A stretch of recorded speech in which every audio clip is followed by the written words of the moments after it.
Graça e paz vos sejam multiplicados no pleno conhecimento de Deus e de Jesus Cristo, nosso Senhor. Eu sou o pastor Dimas Souza e estamos aqui para estudarmos mais uma lição da nossa revista da Escola Bíblica Dominical, agora iniciando o ano de 2024. Eu quero aproveitar nesse momento e desejar um ano novo especial para todos vocês, ano de conquistas e de realizações espirituais.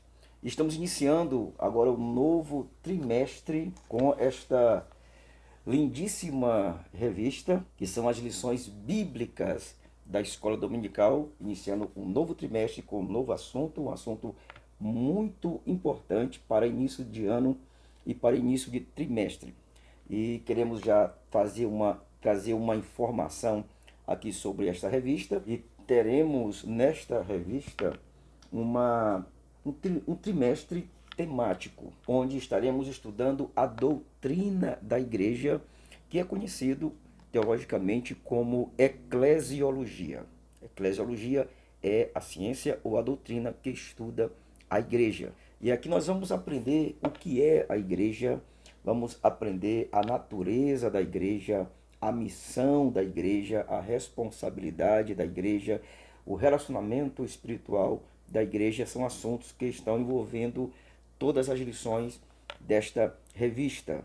E o nosso comentarista dessa revista é o renomado e conhecido teólogo e filósofo, pastor José Gonçalves, que é pastor-presidente da Assembleia de Deus em Água Branca, interior do estado do Piauí.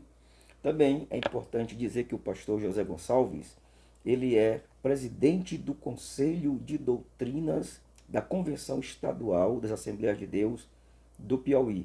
Como também o pastor José Gonçalves, ele faz parte, ou é o presidente também da Comissão Apologética das Assembleias de Deus do Brasil, da nossa CGADB. Então, é um escritor, é um pastor, é um teólogo, é um filósofo cristão muito competente e que muito irá contribuir com a igreja no Brasil através dos seus comentários e dos seus ensinos aqui nestas lições bíblicas. E nós queremos, já antes de entrarmos na primeira lição, eu quero fazer um resumo sintético sobre toda ela, para que você tenha já uma ideia geral daquilo que vai ser trabalhado no decorrer deste trimestre. E, em primeiro lugar, queremos dizer que todas essas 13 lições, são 13 lições, elas estão divididas em 4 blocos de estudo.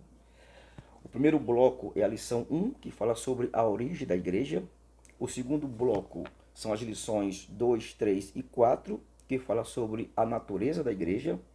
O terceiro bloco são as lições 5, 6, 7, 8 e 9, que falam da missão ou da vocação da igreja. E o quarto bloco, que é a lição 10, 11, 12 e 13, fala sobre o relacionamento da igreja com Deus. Então é basicamente esse o itinerário que nós estaremos seguindo nesses 3 meses de estudo da nossa lições bíblicas da CPAD. Bom, mas vamos agora para a nossa primeira lição. E a primeira lição é a origem da igreja. O textuário está em Atos capítulo 2, versículo 38, que diz assim: E disse-lhes Pedro: Arrependei-vos e cada um de vós seja batizado em nome de Jesus Cristo para perdão dos pecados, e recebereis o dom do Espírito Santo. A verdade prática diz: a igreja é a família de Deus, comprada com o sangue de Cristo e selada com o Espírito Santo. Uma verdade prática muito bem prática mesmo e bem elaborada a sua compreensão, colocando até aqui de forma proposital aqui do nosso comentarista a questão da trindade, ali Deus, Cristo e o Espírito Santo sendo ali as 3 substâncias que dão origem à igreja. O primeiro ponto vai falar sobre o povo de Deus na Bíblia e na história. E aqui eu quero ser bem sintético nessas colocações. Aqui nós estamos só fazendo uma contribuição acima daquilo que já está comentado na nossa revista.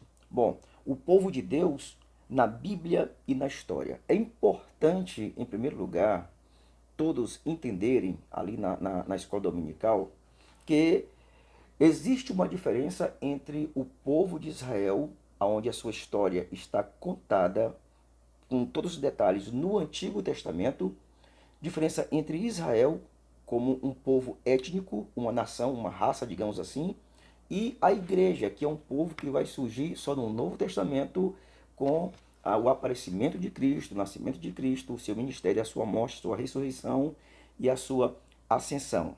Então Israel, um povo que foi formado, criado a partir de Abraão, são descendentes de Abraão, e que todo o Antigo Testamento está relacionado a este povo, às suas leis, às suas culturas e aos seus costumes. A igreja só veio a existir historicamente a partir de Cristo e mais especificamente a partir da descida do Espírito Santo em Atos 2, que nós consideramos como ali a igreja sendo inaugurada com a presença, a manifestação e a vinda do Espírito Santo ali confirmando o seu ministério junto ao povo que foi comprado por Cristo. Esse termo igreja, segundo aqui o primeiro ponto vai falar, ele tem um sentido no hebraico, a palavra hebraica para o termo igreja é kahal. E esse termo, ele aqui se refere a Israel como uma nação que se ajuntava ou se reunia tanto para os cultos a Deus como para questões sociais e civis. Então, esse ajuntamento, esta assembleia, era chamada de kahal. E isso dentro de uma visão étnica, uma nação se reunindo ali para algo específico a esse povo. Já no Novo Testamento, no contexto neotestamentário, o termo correspondente grego para o hebraico que é kahal se chama eclésia. É a palavra eclésia já no grego. E já aqui numa visão cristã, indo aqui para o Novo Testamento, ele já tem um sentido diferente, a eclésia, da ideia de igreja no Antigo Testamento, que é kahal. E essa diferença está tanto na forma do que significava ser igreja no Antigo Testamento, como também na função. Como entender isso? Primeiro porque no Antigo Testamento ali se tratava de uma nação étnica, uma raça, os israelitas, os judeus. Eles se reuniam ali em uma assembleia para cultuar outras questões. Já no Novo Testamento, esse ajuntamento, essa assembleia, não trata de um povo étnico, de uma raça, porque a igreja não é um povo. A igreja é um grupo de pessoas formadas por pessoas de vários povos, de várias raças, de várias nações. Então não é um povo ali de uma nação se reunindo para cultuar a Deus, mas são povos de várias nações que foram comprados pelo sangue de Cristo, se arrependeram dos seus pecados, aceitaram a Jesus e passaram a fazer parte da igreja, e independente de onde eles estejam, eles são um povo chamados para adorar a Deus, para servir a Deus, aonde quer que eles estejam, e eles são cientes do compromisso que eles têm de proclamar também as verdades de Deus para o mundo. Então é um pouco diferente. Israel como uma nação étnica e a igreja como um povo formado por várias nações e com um propósito mais especificamente espiritual do que natural. É muito importante a gente entender que a palavra igreja, ela não é criada por Jesus, não é um termo criado por Cristo. A palavra ela vem desde o quinto século antes de Cristo pelos gregos. Os gregos, eles usavam a palavra eclésia, que nós é a igreja, ao ajuntamento de pessoas, ao ajuntamento de cidadãos que eram chamados, eram convocados a saírem das suas casas, e eles iam para um local ali ao público na cidade, em uma praça que os gregos chamam de ágora.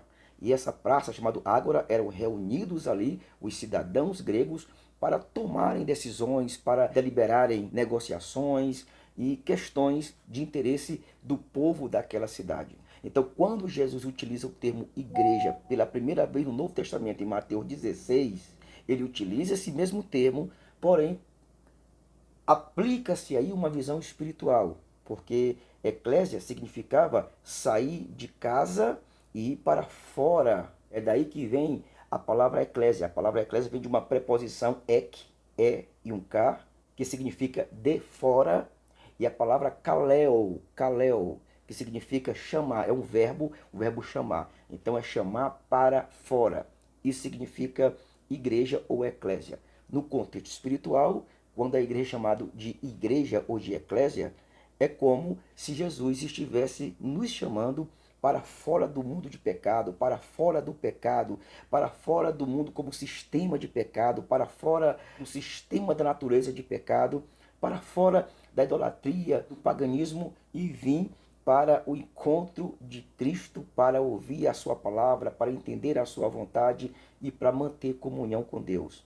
Então, esse é o sentido espiritual que é aplicado no Novo Testamento, pegando aqui um empréstimo dos gregos, tendo uma certa ideia também de Kahal no Antigo Testamento, mas no Novo a ideia é mais sagrada, a ideia é mais espiritual e dá a entender de um povo chamado das mais várias partes do mundo para formar um corpo de Cristo, que é a igreja, o corpo místico de Cristo.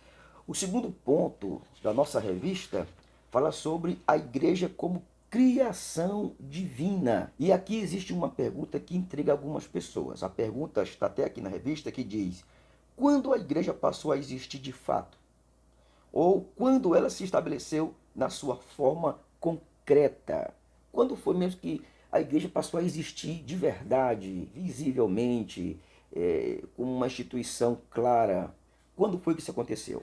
Então aqui vai ser tratado, nesse segundo ponto, da origem no sentido histórico da igreja. Mas para isso é necessário entender que a igreja era algo que já estava na mente de Deus antes dela existir fisicamente aqui na terra. Ou seja, a igreja estava já era algo planejado por Deus antes da fundação do mundo. Há um texto muito interessante que aqui a lição aborda, que é Efésios capítulo 1 e no versículo 4, que diz: como também nos elegeu nele, ou seja, Deus nos elegeu em Cristo, antes da fundação do mundo, para que fôssemos santos e irrepreensíveis em amor. Então, antes da fundação do mundo, Deus já havia nos elegido em Cristo. Ou seja, esse nos elegido não é uma questão individual, mas é coletiva. É justamente aí que nós entendemos a questão da predestinação no sentido coletivo, ou seja, a igreja foi predestinada a existir, não o indivíduo foi predestinado a ser salvo ou a não ser salvo, não. A predestinação de Deus está relacionado à ideia prévia de Deus da criação da igreja no futuro aqui na terra. Então Deus já havia nos elegido antes da fundação do mundo. Por que assim? Primeiro porque a igreja ela é resultado da morte de Jesus, do sacrifício de Cristo. Lá em Mateus 16, quando Cristo pergunta o que é que os discípulos acham que ele era, e Pedro dá a resposta: tu és o Cristo, o Filho do Deus vivo. Essa passagem, Jesus diz que o Pai revelou a Pedro essa declaração. Não foi Pedro que disse por si só, mas que o Pai revelou. Nessa mesma passagem, Jesus começa a organizar a igreja. Diz: olha, Pedro, eu vou te dar uma chave aí para você começar a abrir o evangelho do reino, começar a pregar, como isso aconteceu mesmo lá em Atos.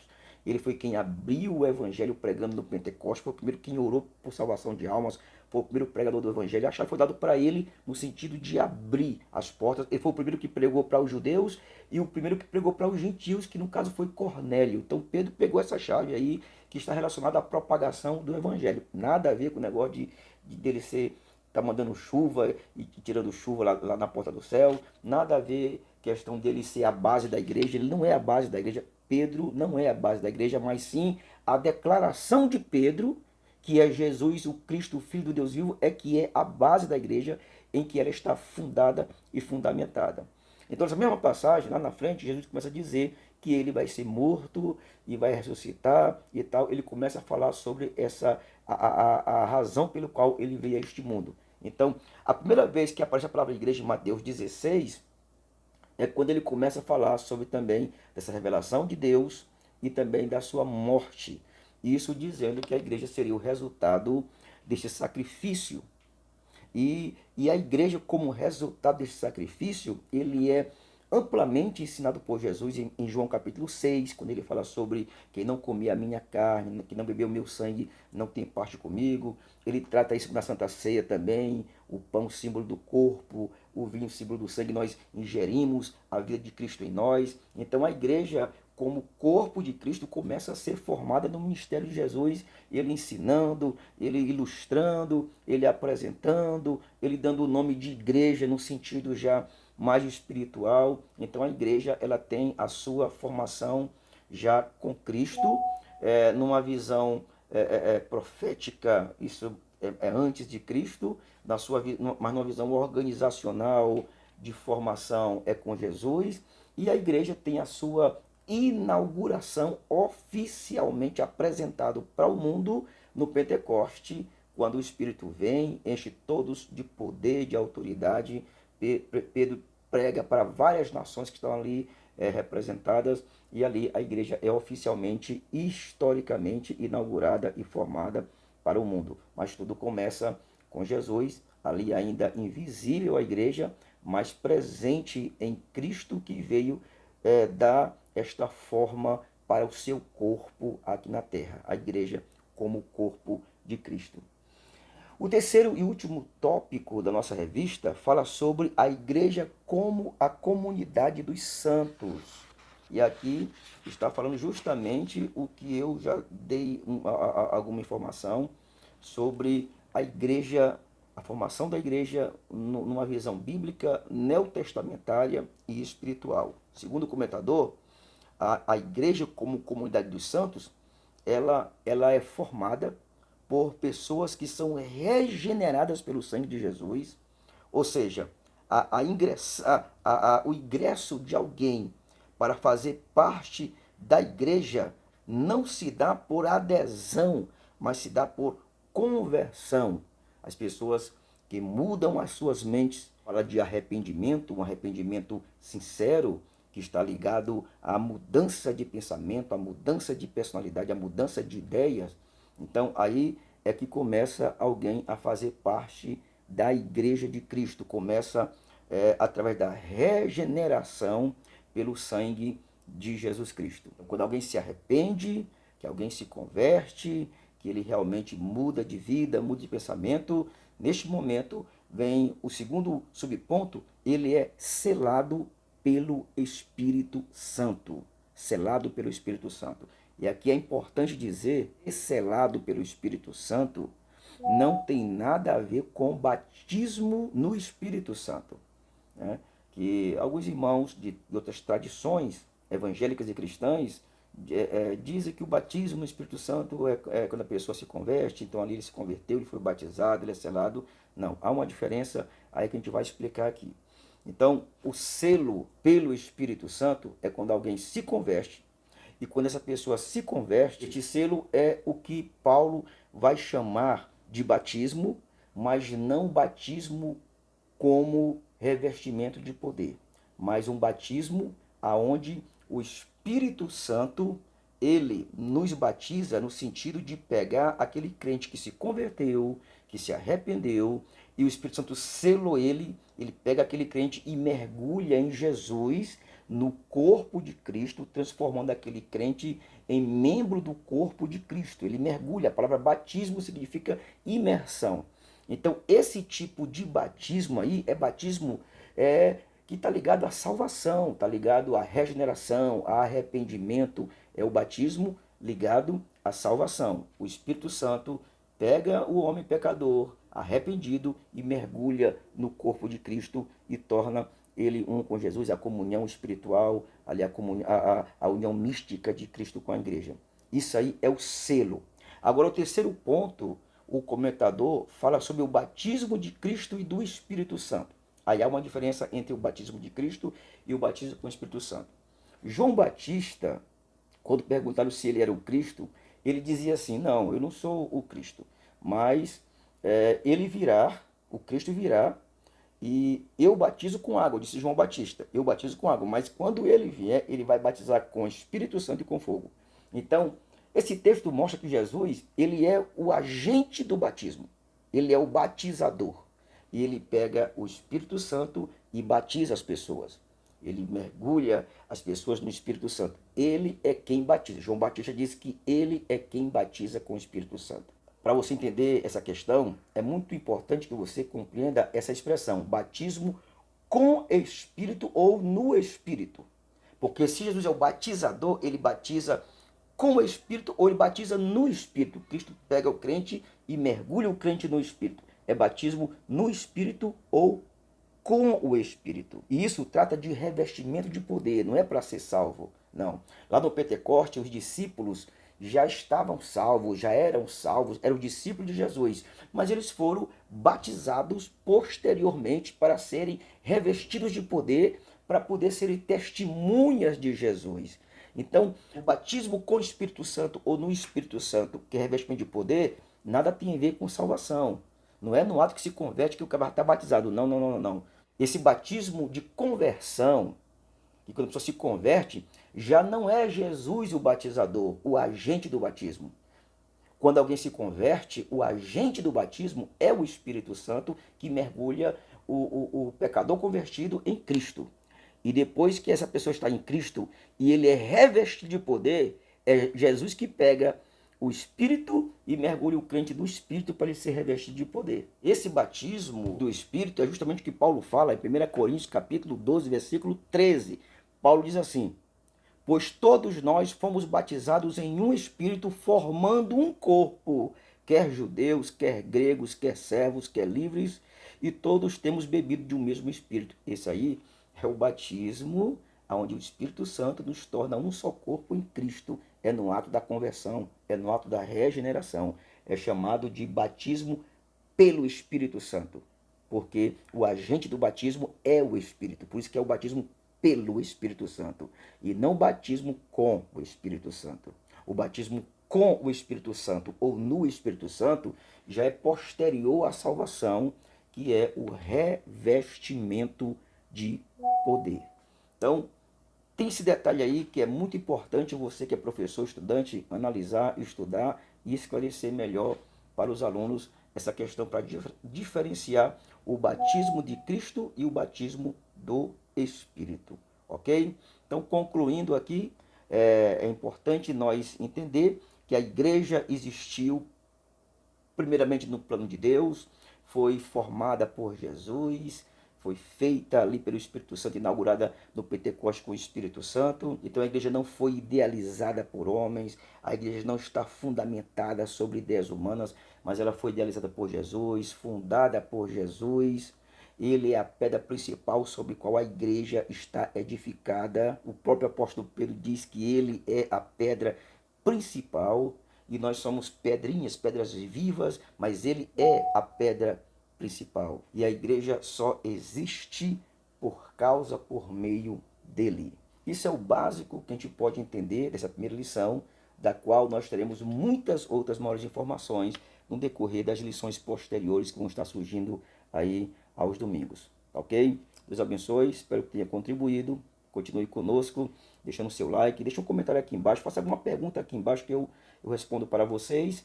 E consiga também inscrito, se inscreva se você não é inscrito, se inscreva no nosso canal, que vai nos motivar a continuar, estarmos aqui ajudando vocês aí nas nossas escolas bíblicas dominicais, no decorrer desse trimestre e deste ano. Deus abençoe, este é o meu entendimento.